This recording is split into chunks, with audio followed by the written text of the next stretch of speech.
চলুন এই বুলেটিনে এবার একটা ছবি দেখাই আপনাদের। আগে ছবিটা দেখুন। দেখুন কচি কাচারা বসে রয়েছে, রান্না হচ্ছে, একদিকে খাবার দেওয়া হচ্ছে, দেখে মনে হচ্ছে নিশ্চয়ই যে বনভোজন হচ্ছে, পিকনিক হচ্ছে, কিন্তু না, ভাবতেও পারবেন না এখানে আইসিডিএস কেন্দ্র চলছে। হ্যাঁ, খোলা আকাশের নিচে এটাই আইসিডিএস কেন্দ্র। এরকমই অবস্থা, অঙ্গনওয়াড়ি কেন্দ্র চলছে কিন্তু সেখানে ঘর নেই। না, সমস্যাটা 1-2 বছর ধরে নয়, সমস্যাটা 15টা বছর ধরে পুকুর পাড়ে ত্রিপল বিছিয়ে পড়াশোনা চলছে।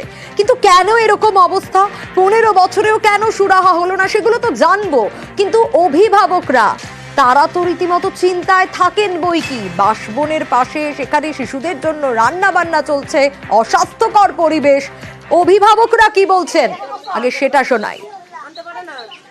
এখানে বসতে পারি না বাচ্চারা, কাদা পানি হলে আর হলে বৃষ্টি হলে তিরপল খেটিয়ে বসতে হয়, রান্না ছাতা মাথায় দিয়ে হয়।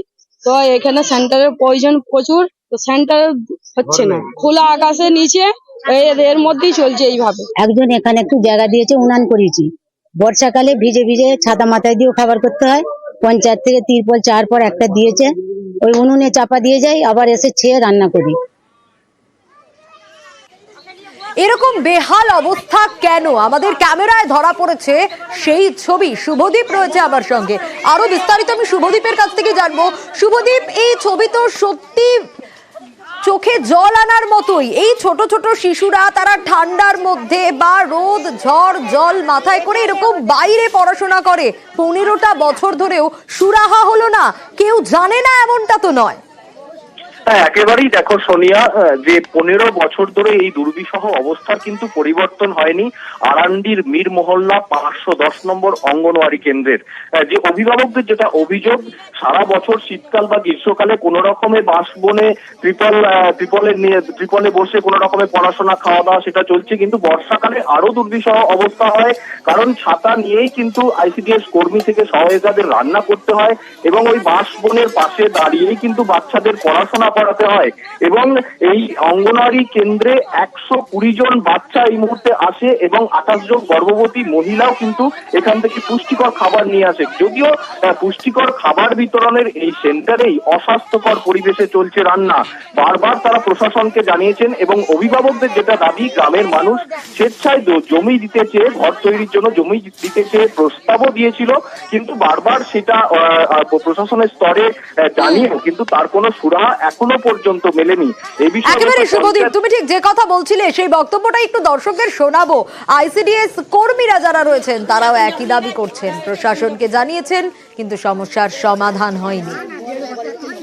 এখানে সেন্টারের কষ্টটা খুবই আছে, প্রয়োজন রান্না করবার জায়গা আছে, সেন্টার করবার জায়গা নাই। বৃষ্টি হলেও কাদাতেও ছাতা খাটিয়ে খাটিয়ে রান্না। ছেলেরা যখন না বৃষ্টি হয় তখন দাঁড়িয়ে থাকে, বৃষ্টি হলে না হলে এখানে তিরপল কাটে বাঁশ গাছের তলায় বসে থাকে। না, এখানে সেন্টারের কোনো ঘর নাই, ভিজে ভিজেই খাবার নিতে হয়, যখন বৃষ্টি হয় ভিজে ভিজেই খাবার নিতে হয়।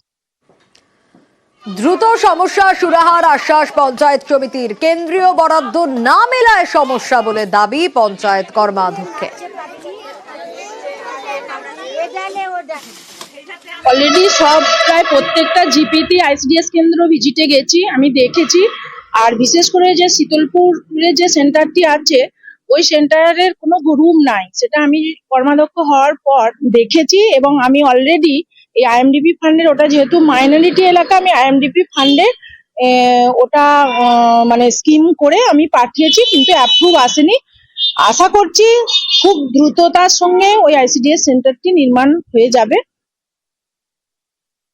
এই একটা ছবি তো দেখালাম, এটা তো দেখলেন, এবার বানারহাটের দিকে নজর রাখবো। সেখানে আরো একটা ছবি দেখাবো। দেখুন আইসিডিএস কেন্দ্রের ঠিক কিরকম অবস্থা। এখানে আবার না আছে জানলা, না আছে দরজা, কিচ্ছু নেই। আইসিডিএস কেন্দ্রে বিদ্যুৎ নেই, পানীয় জল নেই, বেহাল ক্লাসরুমে দরজা জানলাও নেই। ছবিটা দেখতে পাচ্ছেন, ভয়ানক অবস্থা, চির দেওয়াল, ছাদে। স্থানীয়রা কি বলছে আগে সেটা দেখুন। অনেক খারাপ আছে অবস্থা। কিভাবে হয়েছে এমনটা? হাতি করছে। কতদিন হয়েছে তাও? 2 বছর হয়ে গেছে। তাও ঠিক হয়নি? না। কি কি সমস্যা আছে এখানে? আরো জলের সমস্যা আছে, দরজায় অনেক কিছু আছে। বিদ্যুৎ আছে? বিদ্যুৎ বিদ্যুৎও নেই। তো কি এইভাবেই চলছে? হ্যাঁ এইভাবে চলছে। কি চান আপনারা? সবটা ঠিক হয়ে যায়। ভালো চান? হ্যাঁ। এর আগে জানিয়েছিলেন ভালো করার জন্য আপনারা? হ্যাঁ জানিয়েছিলাম, তা কতদিন আগে জানিয়েছেন? 1 বছর হয়ে গেছে। তারপরও কি কেউ এসেছিল পরিদর্শন করতে? না এসেছিল কিন্তু ফটো নিয়ে যায় আর কি করে কি করে। কাজ হয়নি? না এ তো জীবনের ঝুঁকি নিয়ে পড়াশোনা। 2022-এ হাতির হানায় তছনছ হয়ে গেছে আইসিডিএস সেন্টার। তারপর থেকে আর ঠিক হয়নি আজ পর্যন্ত। আইসিডিএস কর্মীরা কি বলছেন দেখি। এই সেন্টারের এই অবস্থা কেন? হাতি ভাঙছে সেই জন্য এরকম আছে। ও কতদিন হয়েছে? 2022 সালের জুলাই মাসে 2.5 বছর হয়ে গেছে। রাতের বেলা কি দরজা জানলা এভাবেই খোলা থাকে? এইরকমই খোলা থাকে। আধিকারিকদের জানিয়েছেন? সিডিপিও সাহেব আধিকারিক সবাইকে জানিয়েছি। কতদিন আগে জানিয়েছেন? যেদিন ভাঙছে সেই দিনে জানিয়েছি। তারা দেখাশোনা করতে আসলো, দেখভাল করতে? কেউ আসে পরিদর্শনে কেউ আসেনি? কেউ আসেনি। বেহাল ছবি আইসিডিএস সেন্টারের। মেরামতির আশ্বাস বানারহাটের বিডিওর। বরাদ্দ পেলেই কাজ শুরুর আশ্বাস। আমরা অলরেডি একটা এস্টিমেট করে আমরা ঊর্ধ্বতন কর্তৃপক্ষকে পাঠিয়েছি। এই ব্যাপারে ফান্ড এলে আমাদের সেই কাজটা আমরা করতে পারবো। আচ্ছা, একটা ছবি দেখাই আরো একবার। এই ছবিটা দেখে কি মনে হচ্ছে? কোনোভাবে কি মনে হচ্ছে একটা স্কুল বিল্ডিং? কিন্তু হ্যাঁ, এটা জুনিয়র হাই স্কুলের বিল্ডিং না থাকায় পড়ুয়ারা সংকটে পড়েছে। কারণ এই রকম ভাবে তো পড়াশোনা করা সম্ভব নয় এই জায়গায়। জুনিয়র হাই স্কুলের জন্য নিয়োগ হয়নি কোনো রকম শিক্ষকও। পাশের প্রাথমিক স্কুলেই ক্লাস হাই স্কুলের 80 জন পড়ুয়ার। ষষ্ঠ সপ্তম শ্রেণীর ক্লাস নিচ্ছেন প্রাথমিকের শিক্ষকরাই। শিক্ষক ক্লাসরুমের অভাবে বন্ধ রয়েছে অষ্টম শ্রেণীর পড়াশোনা। স্বাভাবিকভাবেই পড়ুয়াদের ভবিষ্যৎ নিয়ে অভিভাবকরা তো চিন্তায় থাকবেনই।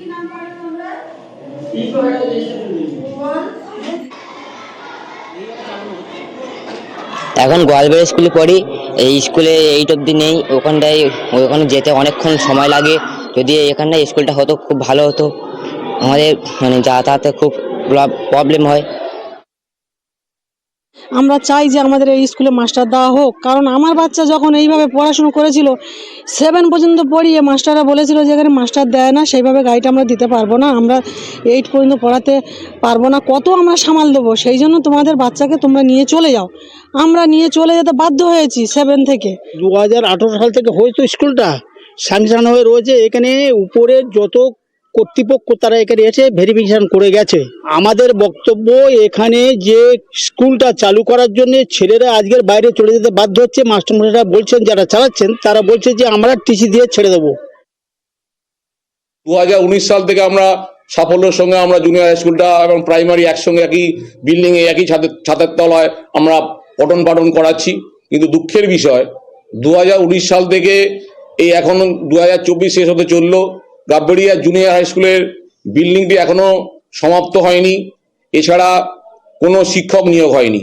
পর্যাপ্ত জায়গা না থাকার জন্য আমরা বর্তমানে এখন শুধু 6 আর 7 পড়াই।